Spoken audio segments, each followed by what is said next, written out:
Hello students and welcome to my channel Maths Up. So today in this video I'll talk about the types of conditional statements, right? So we have three types of conditional statements. So the first one is a converse statement. Now what is a converse? Converse means P implies Q. The converse of the statement is Q implies P, right? So for an implication, we have the conditional statements. So one of the conditional statements we did was P implies Q. So whenever P implies Q is given to us, the converse of the statement would be Q implies P. Let us see what should be the truth table for Q implies P. So we have the inputs P and Q. Both the statements are false. One of them is true and false, or both the statements are true. So Q implies P would be false implies false is true. True implies false is false. False implies true is true. True implies true is true. Right? So this is going to be the truth table for Q implies P. Now, the next conditional statement is inverse. Now, what is the inverse of the statement P implies Q? It is negation P implies negation Q. Right? So you just have to put a negation sign in front of the statement.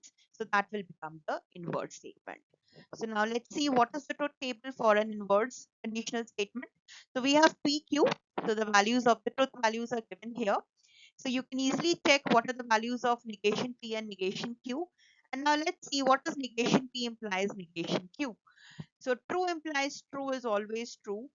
True implies false is false. False implies true is true. False implies false is also true. Right? And now let's check out the third conditional statement, that is contrapositive statement. Now, what is the contrapositive sentence statement for P implies Q? It is negation Q implies negation P. Right? So let's see the truth values. So P, Q are the inputs. We have drawn negation P and negation Q. And now when we check out negation Q implies negation P, we will get true implies true is true, false implies true is true, true implies false is false, and false implies false is again true. Right? So I hope these three conditional statements are clear. So let's quickly revise. So whenever we have P implies Q, whenever I'm talking about the converse statement simply means Q implies P. When we talk about inverse means you will write negation in front of the symbols. So negation Q, P implies negation Q. And then we have the contrapositive conditional statement.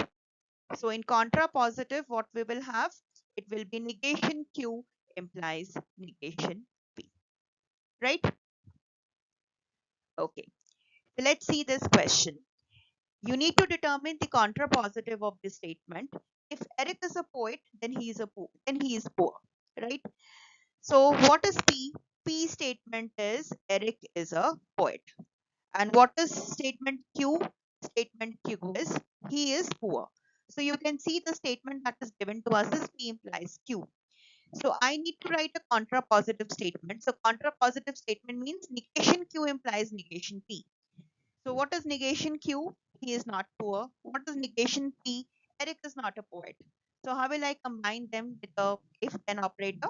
I will say that if Eric is not poor, then he is not a poet. Right? So this is going to be the contrapositive statement. Right? Okay. So thank you so much. So if you like the video, do hit the like button. And those of you who haven't subscribed my channel, do subscribe my channel to get the latest updated video. Believe in yourself and you will definitely succeed. Have a nice day and thank you so much.